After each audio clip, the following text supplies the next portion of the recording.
I'm Lika, and this is part 2 of the Sydney birthday trip chaos. But listen, if you really need to know what went down on part 1, do yourself and honestly me a huge favor by going back and watching that episode, because baby, your girl is over here almost already out of breath, and I ain't even finished with the damn intro yet. I'm over here like I can't breathe, baby. I don't know what's going on, but however, go back and watch that. It's real good stuff. While you're here, I'm not gonna hold you, but let's just make sure you never miss a drop of whatever the universe is serving up this week for us. So hit that follow button, hit that subscribe button, baby, and the like button, so you're never left out there in the cold, baby, because I don't want you to be hypothermic. And it's summertime. We ain't got time for that shit. But you're in for a good treat, so let's get into it. After our little ice cream photo shoot with the little lady, we headed back to our rooms to get ready to go to Bondi Beach. And I do want to admit that I struggle with the pronunciation, so if it's wrong, let me know. If it's not, great. We ordered room service, and the hotel brought me a surprise birthday cake up with our room service, and that was just so cute and thoughtful and so sweet. So I really appreciate what you did for me. After that, we were on our way to Bondi Beach. After we arrived, before we even made it to the sand, we actually walked up to the main strip where the souvenir shops are, the cafes and surf stores are, and we stopped into one of the souvenir shops and grabbed some Turkish beach towels. I also ended up buying this black and white striped beach bag with Australia in gold written across the front of it, because baby, apparently I'm a goddamn bag lady, okay?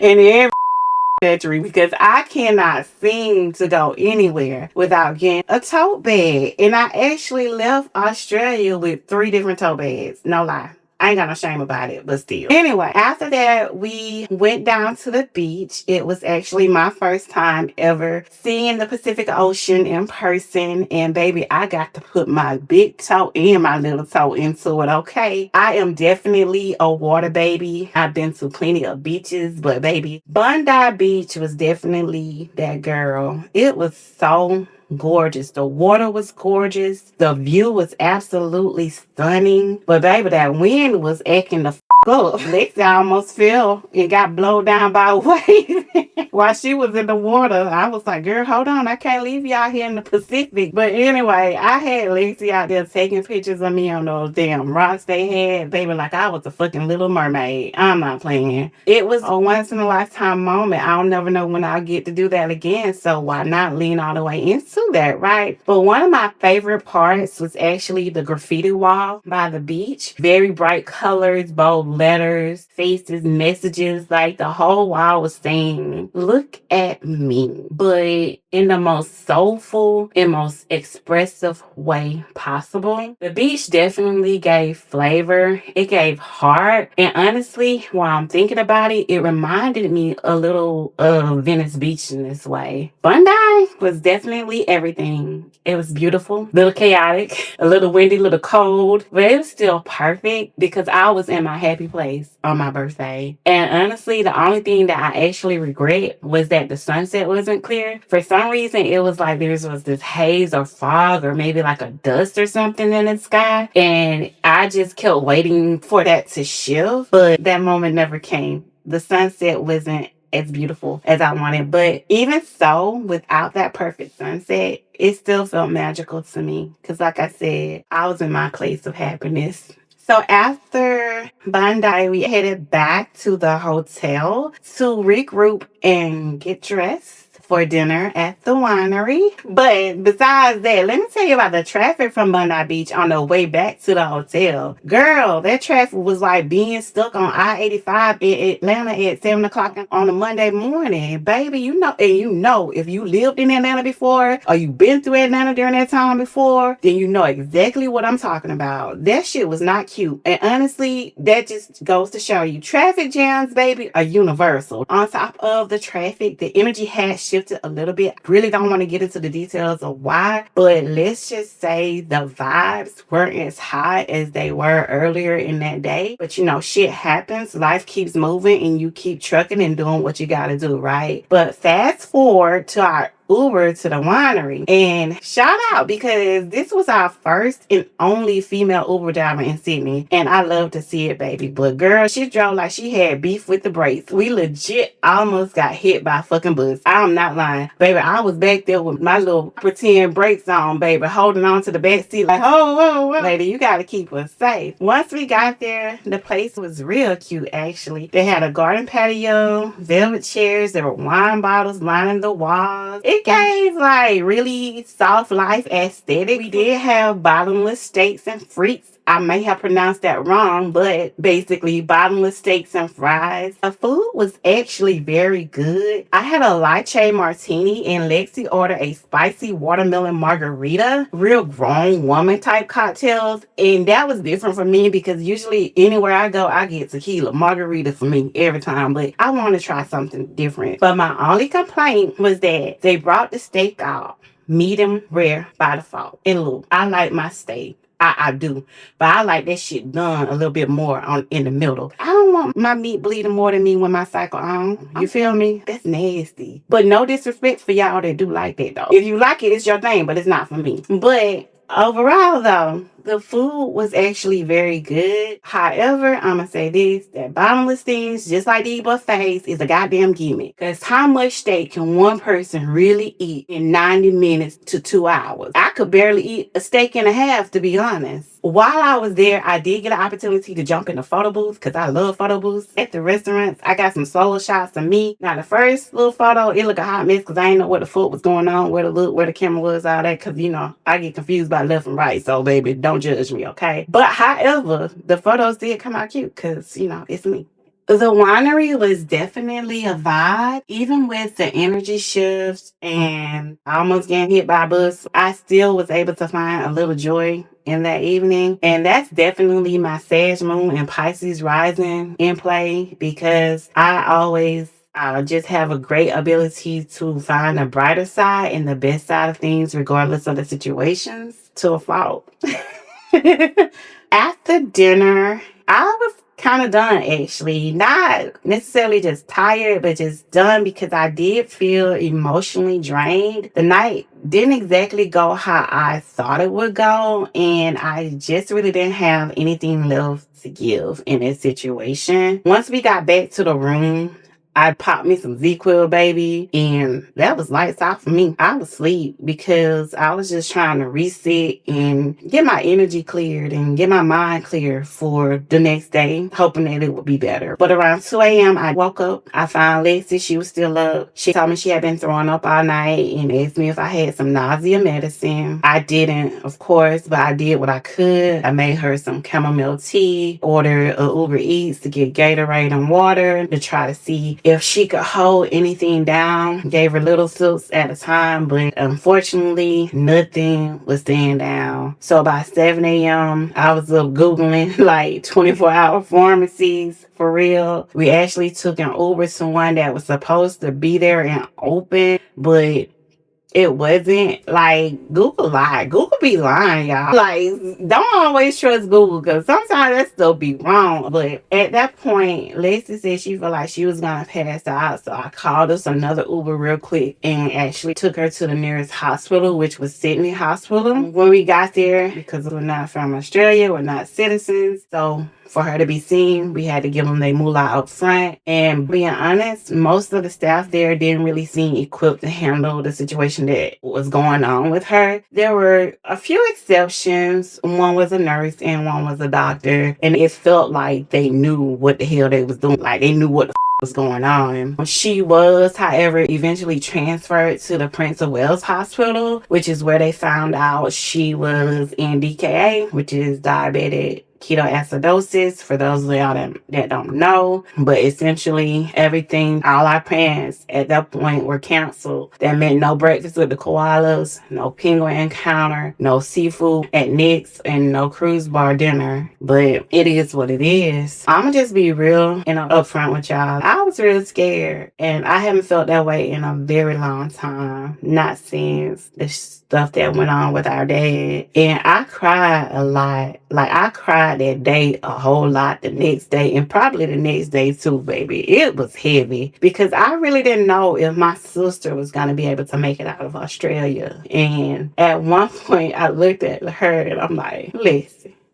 I don't know who loves to do things better. You a damn dad. And that's when I realized I was holding my breath for both of us. When they moved her to Prince of Wales Hospital, I exhaled a little. The staff was calm, professional, and they actually knew what they were doing. I felt like she was in good hands there. And quite frankly, they did provide her with really good care. But I'm going to just tell y'all this, though. People in Australia really don't be staying with their folks in the hospital overnight. Like, I low-key felt like I was being harassed to make overnight, as they put it, accommodations for myself while my sister was laid up in the hospital. And I'm looking at them folks crazy and cockeyed like, I don't know y'all. We don't know y'all. Why the would I leave my sister here by herself? We ain't in America.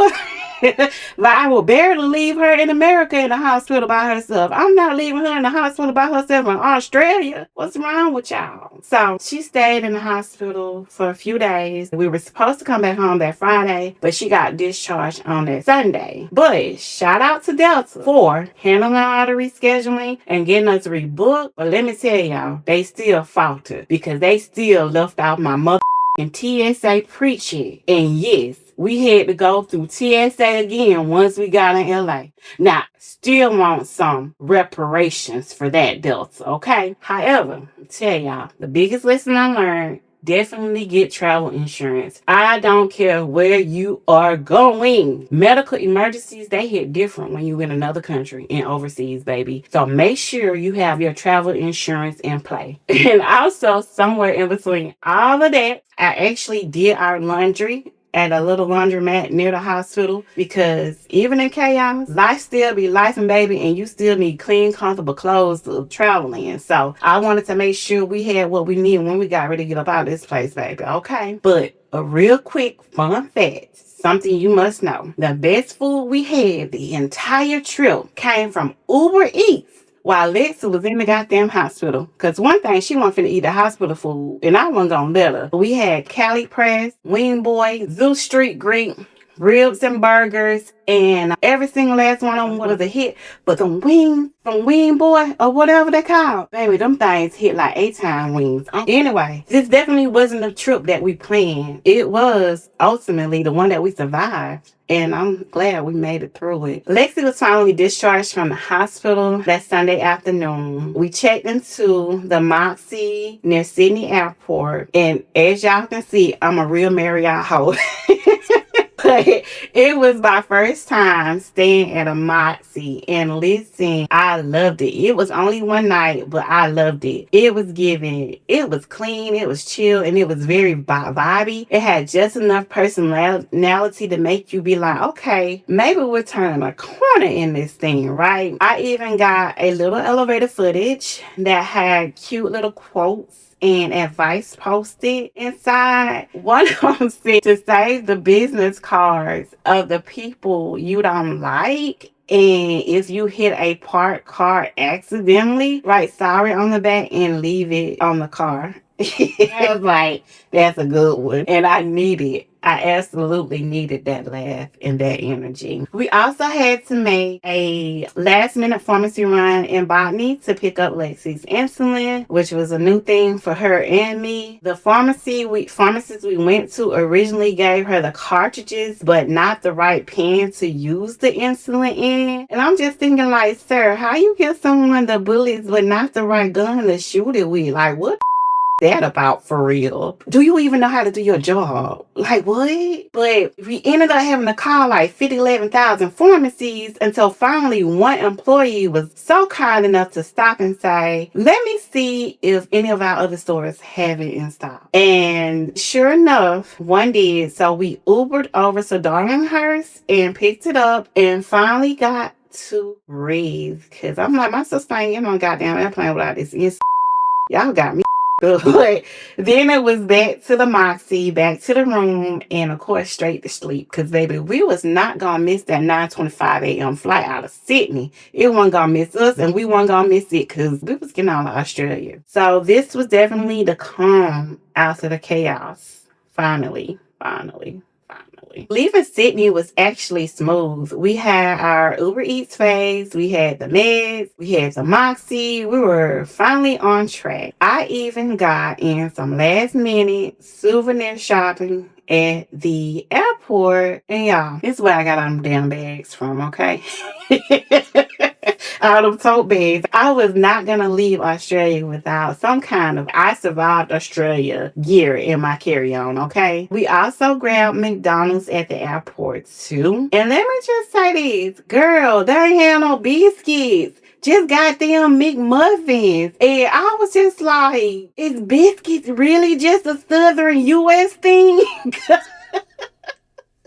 And I was standing there like, where the biscuits at? I want a chicken biscuit, not a goddamn chicken McMuffin. Give me the buttery bread, baby. Where is that? And baby, them folks was looking at me like I ate some shrimp and grits.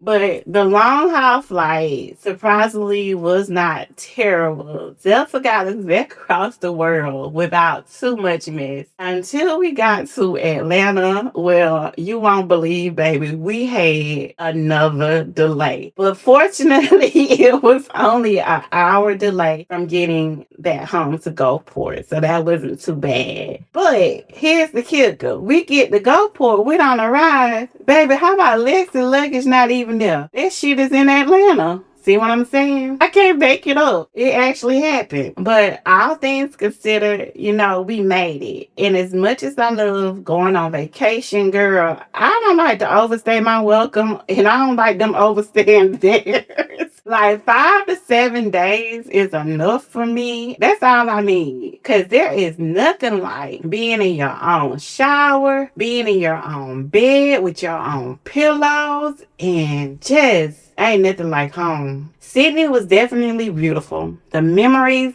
are definitely unforgettable. But that moment when you finally walk through your front door, the front door of your house, that is definitely a peace that passes all understanding. And you have no idea. You breathe and you're like, home. I'm home. Now, let me tell you, if this trip taught me anything, it's that I always do. No matter what gets thrown my way, whether it's jet lag, wind, hospital drama, missed penguins, or a goddamn biscuitless McMuffin, I find a way to hold the story, hold the people, and to hold myself. If you made it this far into the episode, I want to thank you for hanging in there with me for real. Like, I appreciate it so much.